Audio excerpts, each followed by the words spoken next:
Of course, Alan Liwag is right there.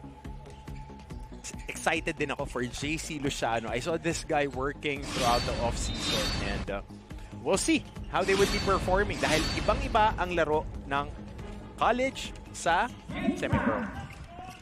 Itong si Liwag, nakausap ko si CJ Cadwa. I asked him who's a player to watch out for, and Alan Liwag was the first name he mentioned. But he's playing the center position dito, ah. Pabor sa kanila yan, Anton, kasi you know, Mapua is a very versatile squad. Warren Bonifacio can play 3 and 4. Itong si Arvin Gamboa's playing 4 can shift to that wing position. Kaya pagka meron kang malaki na nakakapagdala ng bola, yung laro ang 3x3, pwedeng-pwede. Alam mo, Marts, ang isa pang inaabangan natin dito, yung Doria twins, okay? Adam and Andre, napanood natin to in high school when they were playing for Adamson. So, very exciting na dinala nila yung kanilang mga talento dito sa NCAA. Ano mo naman, pagka twins usually, even in the pro leagues, di ba? Pag mga magkakakambal, kahit yung magkakapatid nga alam mo yung team break ng laro. So may pumalit na sa Marcelino twins, ha? May Doria twins na sa NCAA. Sana ganun din ka din, ha? Aantabayanan namin kayo. Kaya lang, yung strategy nitong si Coach Oliver Bunye, hindi pinagsabay eh. Hindi. Kahit naman si JV at si JC hindi naman pinagsabay nung una. Nung una, pero nung off the bench sila, sabay na, di ba? And they would change the tempo of the game. Parang kitikiti pag kalaro mo. Samantala, King Gurtiza, drop pass. What a block! Ganda ng depensa nun. Nocom coming from behind. Renz Nocom, one of 6 holdovers from season 95, partner.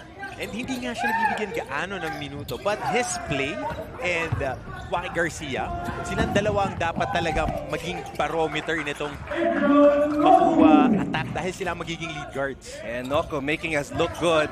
Solid block on the other end all the way to the other side for a fast break layup. Unang puntos, unang field goal para sa Mapua dito sa laban na to. High arcing layup. Ayan, si Coach Randy Alcantara, parte ng back-to-back championship teams ng Mapua back in season 66 and season 67. Benny Cheng yun eh. Benny Cheng. Inaabangan ko yung mga names na hindi ko na kilala. Hindi mo kilala mo yan. Samantala, Hernandez. Maraming history NCAA. 97 years na OG college league dito sa Pilipinas. At syempre, may mga bago pang mga pangalan na handa nang magpakilala ngayong season 97. Nocom, aggressive drive. Bonifacio, putback. Wala pa rin, tapi ka ng bola. Kanino mapupunta? It goes out of bounds and back the other way. Opening day jitters for both squads. Their first game on our opening weekend. Ano, interesting storyline dito itong Jeric Pido. Galing to sa Lyceum. Okay. He was being really molded by Coach Topex to be the next in line. Wow. Next in line talaga to sa Marcelino boys. But as fate has it, he needs to move to another address inside Intramuros then. And we have had a lot of stories of players moving to a different address and emerging into superstars dito sa NCAA. Talking about superstars, itong si Arvin Gamboa, it's in the DNA. Oh, DNA. It's in the DNA. Uncle, tatay, fighter na player. Pero ito, yung laro niya, ibang-iba from his dad and his uncle. This guy is very skilled, can handle the ball, very, very versatile. And very aggressive as well. At patak sa laro, as you mentioned. Fighter talaga. Alan tsaka Arnold yung kalaro mo paghapon eh. Kahit mga import sa Pro League minamasahe. Samantala, Bonifacio. I'm still waiting for Warren Bonifacio to really stabilize himself dito sa collegiate level. And have that string of games that would really propel his confidence. So, you know, the personality of Warren, very quiet, timid. Kasi juniors champion siya, Mythical 5 member, all defensive team. Diba? It's a matter of translating those accolades and the game dito sa collegiate level. Exactly. At ngayon, Naagaw pa ni Nocom ang bola. Nocom! Ito yung mga inaabangan natin. Yung mga bagong pangalan na magpapakitang gilas dito sa ating panibagong season. Exactly. Alam mo, Anton, sa inyo sa Pasay, yung ganitong oras, ito yung magandang laruan, di ba? Yung alas 3 ng hapon hanggang alas 6 ng gabi. So this is the perfect time to really get these kids to showcase themselves. Sarap magpaon ng ice tubig. Oo. Yung criminal water, pag may time out, syempre best of 3 yan parati. Samantala, agaw dito, Taiwan. Bounce pass, King Gurtiza all the way.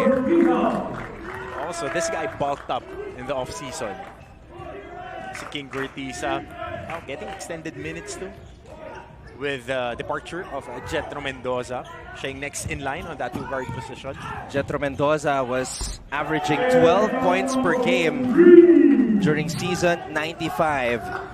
Let's get an update at courtside mula kay Chloe Carillo. Chloe? Training bubble ng Mapua Cardinals. Isang tanong ang sumalubong sa kanila galing kay head coach Randy Alcantara at yan ay bakit ba kayo bumalik? Ang sagot ng Mapua Cardinals para sa pangarap at pagmamahal, pangarap na maibalik ang Mapua Cardinals sa Final Four. Ayon nga kay team captain Warren Bonifacio, ang magiging edge nila this season ay ang unpredictability ng kanilang vets at rookies. At pagdating naman sa pagmamahal, February 14, 2022 nagsimula ang training bubble ng Mapua, kaya despite being away from their loved ones during their special days, ang pagiging team nila ang tumutulong sa kanilang mental and emotional stability. Kaya ang goal naman nila ever since Valentine's Day ay mag-step up at maging set off on the right foot. Sa Anton and Coach Hammers, tingin nyo, kamusta naman ang unang lipad ng Mapua Cardinals? Alam mo, Chloe, yung biggest takeaway ko doon, sana sa Feb 15 na lang pumasok yung mga players sa bubble. Diba? Bakit sa 14? Yung pinakamagandang date. Hindi nakapag-date yung mga players. Mindset. You want to win a championship, there are sacrifices meant to be done. Simple as that. May tumatango ka. Ay, kung nga siguro kahapon sabi na, wala nagpa-birthday sa San Beda. Wala. Lalo pag training camp. 7-6 ang ating talan. We have a timeout. Magbabalik po ang Season 97 ng NCAA.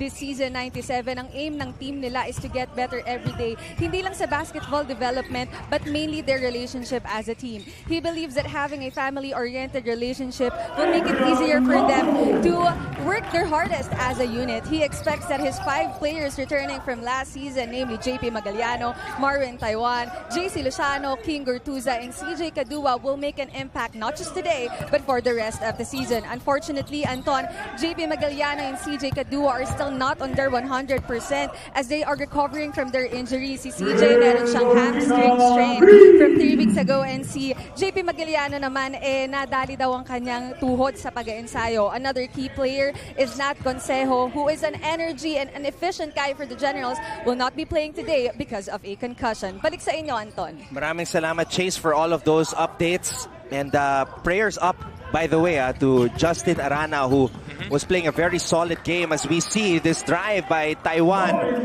16 points, 15 rebounds for Justin Arana, but had to exit the game on a stretcher. Pagdasal po natin ang ating kasama dito sa NCAA. I was just talking to him kanina, and our prayers up for you, brother. And you'll be back stronger. Ganda rin pihit pa baseline. Nahuli yung help side defender. Number one thing when you're defending the post, you gotta protect that baseline because the help side defender will be coming up top, especially if it's not a shooter na nagbigay ng post entry. It has been a first quarter shootout between Adrian Nocom and King Gurtiza. Nocom with 9 points, Gurtiza with 6 points. One-on-one eh. Parang one-on-one. Pwede. Sabi nga ni Coach Dax, short but intense season. Kaya every game counts para sa ating mga manlalaro. There would always be that sense of urgency. Every game is important. Seeding would be very, ano mo yun? Yung, dapat yung bawat repetition, bawat rep counts. And the seeding will take care of itself. Win every possession. There's a play-in. So that sort of changes things a little bit because imagine Kung may play-in, CSB would have made it in season 95 and season 94. Pero syempre, you want to have that twice to beat, diba? Great pass. Speaking of twice, great pass by also one of the guards who played for that Red Robin squad, Carl Brian Lacap, splicing on the middle, and Arvin Gamboa filling in the lane and finishing in traffic. Luciano faking the handoff. Walang mapuntahan. Agaw na naman. Nocom tumatakbo. Nocom will take off and take that basketball all the way to the hole. Adrian Nocom. Introduce yourself, young man. 11 big points to end the first quarter. A rousing start para dito kay Nocom. At ng Mapua Cardinals, they lead the EAC Generals 14-11 on opening weekend of NCAA Season 97.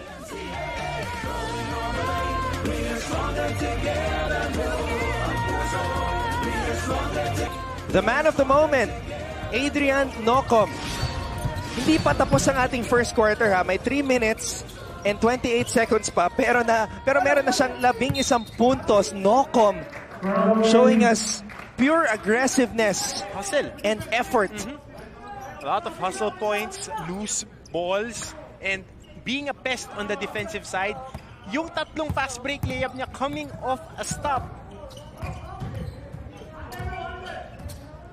Nocom actually one of the 6 remaining holdovers from the season 95 Mapua University Cardinals squad.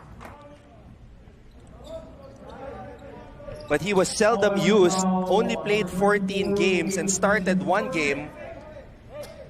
And get this, scored a grand total of 33 points only in season 95. He could surpass that in 2 games this season. In 2 quarters, if he would sustain that work rate. But alam mo, Anton, with college basketball, guys would graduate, there would be new guys trying to reintroduce themselves to the public consciousness, and there would be guys who would be given more opportunity every year. So it's up to the players how they would grasp that at paano nila i-capitalize to be better players. Aggressive drive right there mula kay Brian Lacap. You mentioned that you coached him, yeah, right? I coached him in high school before he's transferred to the Red Robin. He was part of the juniors program of a different team. Very good scorer. But this guy matured. He matured, spent time in another college, went back to Mapua, and now being maximized by Coach Randy Alcantara. Good play. Agustin knocking down the corner triple. At ito na ang pinakamalaking lamang para sa kupunan ni Coach Randy Alcantara.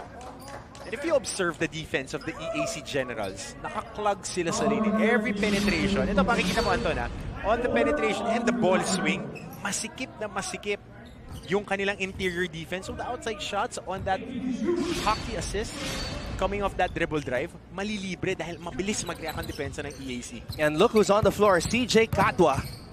Ano hamstring? Pagpag lang. Cadwa, as reported by Chase Orozco, left leg hamstring strain. That's why he has that sleeve on his left leg. Itong si CJ. Alam mo, Anton, pag kayo mga freshmen na katulad natin, yung makakuha ng hamstring strain, yung 3 weeks medyo maaga sa pagbalik. Speaking from experience. But for guys who are at the peak condition, like CJ, mas mabilis sila makaka-recover. That's how important Coach Jello is to the team, kanilang therapist and strength and conditioning coach. CJ missing on that triple try. Cardinals are running. Here's a drive. Too strong on that shot para kay Lacap. Natamaan doon si Luciano. Maguliano is on the floor. Play continues. Cadwa tumatakbo. CJ Cadwa all the way. CJ Cadwa! But as Cadwa scores, we have Maguliano writhing in pain on the other end of the court. To remind players, the viewers, that Nat Consejo is out from a concussion, but it looks like it's a sprained ankle for Shapey. Silipin natin dito sa replay. On that rebound, friendly fire eh. Tapilok, left foot.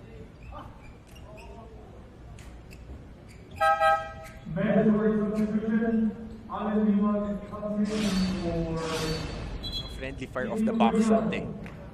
Medyo na-entangle yung legs nila ni JC Luciano.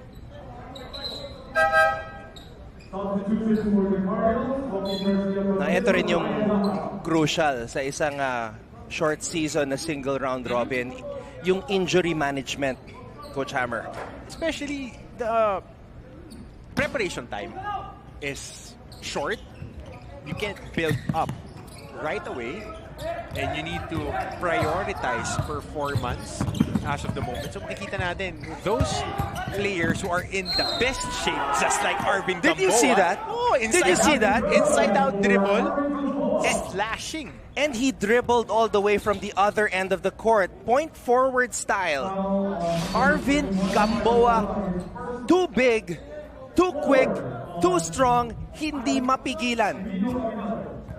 And that's the new peg of our basketball players. Multi-faceted, can handle, can shoot, can defend. That's the trend. This is the type of player na parang may blinders sa mata eh. All he sees is the basket. Wala siyang pakialam kung may haharang. Tingnan mo yung jersey, naka-tuck out eh. Pro-ready yung mga ganyan. Hey, if you look at it, sabi ko nga siya before the game, there are some pros in this parquet floor today. Liwag. Oh! This is a guy who played with the pros last December. Alan Liwag knocking down a triple. And not just played, he produced Battled. against the pros. Battled. Nakipagkiskisan sa mga big boys. Oo. Paramdam din siya eh. Minasahe siya dun eh, as you would say. Hindi lang umasa, hindi lang shots, combi yung nakukuha niya dun. Because he was playing wing. But right here, again, versatility, having that dribble drive attack, getting a bank shot on the top of the key. Alan Bryant Liwag. Asunsyon. Malaki, no? Oh, malaki. Mga 6'6" eh. Actually, dun kasi, nung December, hindi sentro yung laro niya. Wing siya eh. Wing eh. Wing 3-4. 3-4. So he was very athletic. That's why nung sinabi sa akin ni CJ na watch out for this guy, akala ko ganun pa rin yung role. Pero dito sentro eh. He's kind of like a JM Calma but a little bit more refined, more perimeter oriented. And has range. Yes. Si JM kasi operating in the paint more often eh. Kanina, it was a tough loss for JM Calma and the San Sebastian Stags. Nagwagi ang kupunan ni Coach Cholo Martin at ang Arellano University Chiefs. But again, prayers up to our friend, idol natin, si Justin Arana. Pagpag lang yan. Sa kanya, pagpag lang yan, bata.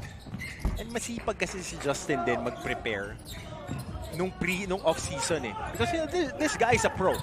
He would be going up to the pro levels. You don't see 6'7" guys who move like that in the Philippines. Often.